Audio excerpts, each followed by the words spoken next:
Hello बच्चों, आज कक्षा 5 में हमारा विषय है गणित और उपविषय सममित और असममित आकृतियाँ। तो चलिए इन प्रश्नों को मिलकर हल करते हैं। पहला प्रश्न, रिक्त स्थान भरें। पवन चक्की को 1/4 घुमाने पर वह, देखिए आपने वीडियो में भी देखा होगा, एक सर्कल पूरा होता है 360 डिग्री का। तो अगर 360 डिग्री कहा जाए या 360 का 1/4, 360 का 1/4 तो ये होता है 90 डिग्री। तो अगर हमसे पूछा जाए 1/4 घुमाने पर या 90 डिग्री घुमाने पर, दोनों का उत्तर एक ही होगा। उसी तो हम देखते हैं कि पवन चक्की को 1/4 घुमाने पर वह समान लगती है, तो इसका उत्तर होगा समान। अगला प्रश्न, पवन चक्की को आधा घुमाने पर वह लगती है। तो 360 डिग्री का आधा होगा 180 डिग्री। तो अगर हमसे कहा जाए आधा घुमाने पर या 180 डिग्री घुमाने पर, तो दोनों का उत्तर एक ही होगा। तो हम देखते हैं, अगर हम इस पवन चक्की को आधा घुमाते हैं तो भी वह समान लगती है, तो इसका उत्तर होगा समान।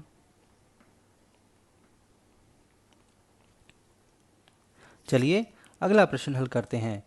निम्नलिखित आकृतियों में से जो 1/4 घुमाने के बाद समान दिखेगी उनमें टिक का निशान लगाएं और अन्यथा गलत का निशान लगाएं। तो हम देखते हैं 1/4 का मतलब हमने देखा 90 डिग्री घुमाने पर, तो इनको 90 डिग्री घुमाने पर ये कुछ ऐसी दिखेंगी, आप इनको देख सकते हैं। तो हम देखते हैं पहली आकृति, क्या पहली आकृति 1/4 घुमाने पर पहले जैसे दिख रही है? तो नहीं, तो इसका उत्तर होगा नहीं। इसी तरह दूसरी आकृति, जी हाँ, दूसरी आकृति बिल्कुल पहले जैसी दिख रही है, तो इसका उत्तर है सही। तीसरी तीसरी पहले जैसी नहीं दिख रही, तो इसका उत्तर है गलत। क्या चौथी आकृति पहले जैसी दिख रही है? जी हाँ, बिल्कुल, तो इसका उत्तर है सही। अगला है, ये जो त्रिकोण हमें दिया हुआ है, क्या ये पहले जैसा दिख रहा है? जी नहीं, पहले जैसा नहीं दिख रहा, तो इसका उत्तर होगा गलत। इसी तरह अगला जो सर्कल हमें दिया हुआ है, क्या वो पहले जैसा दिख रहा है? जी हाँ, बिल्कुल पहले जैसा ही दिख रहा है, तो इसका उत्तर होगा सही। आप अपनी कॉपी को 90 डिग्री या पूर्व से उत्तर से पूर्व की तरफ घुमाकर भी इन आकृतियों को देख सकते हैं। चलिए अगला प्रश्न करते हैं।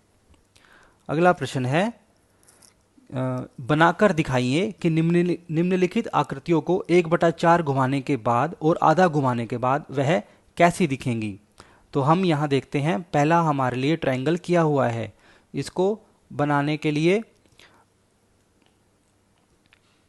दूसरा बनाते हैं हम। दूसरा है स्क्वायर, तो स्क्वायर हम बनाएंगे तो 1/4 घुमाने पर वो पहले जैसा ही दिखेगा और उसको आधा घुमाने पर भी वो पहले जैसा दिखेगा, क्योंकि इसकी चारों भुजाएं बराबर होती हैं, तो इसलिए हमारा उत्तर होगा दोनों में वैसा ही दिखेगा। अगला 1/4 घुमाने पर, ये हमें दिया हुआ है रेक्टेंगल या आयत, तो लेकिन इसको हम 1/4 घुमाएंगे तो यह कुछ ऐसा दिखेगा और आधा घुमाने पर ये पहले के जैसा ही दिखेगा। अगला है षटकोण, इसकी 6 भुजाएं हैं, 1 2 3 4 5 6। इसको अगर हम 1/4 घुमाएं तो यह हमें दिखेगा ऐसा।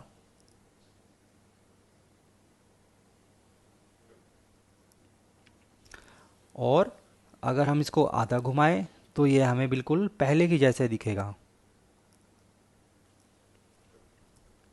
ठीक है, चलिए अगला करते हैं।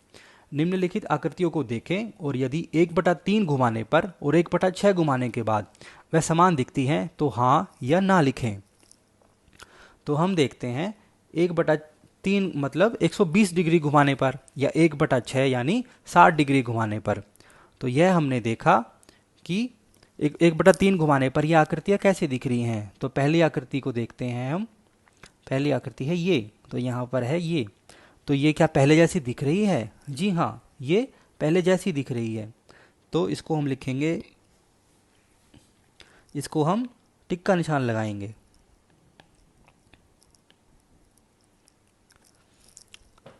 लेकिन क्या 1/6 घुमाने पर ये पहले जैसी दिख रही है? जी नहीं, ये पहले जैसी नहीं दिख रही।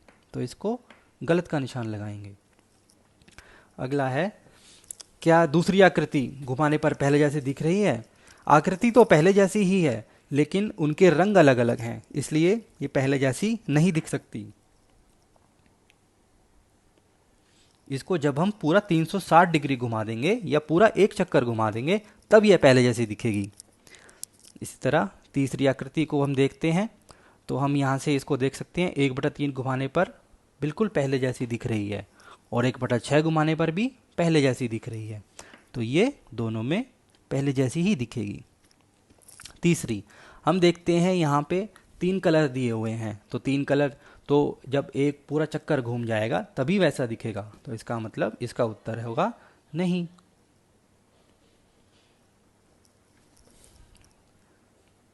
तो चलिए अगला प्रश्न हल करते हैं।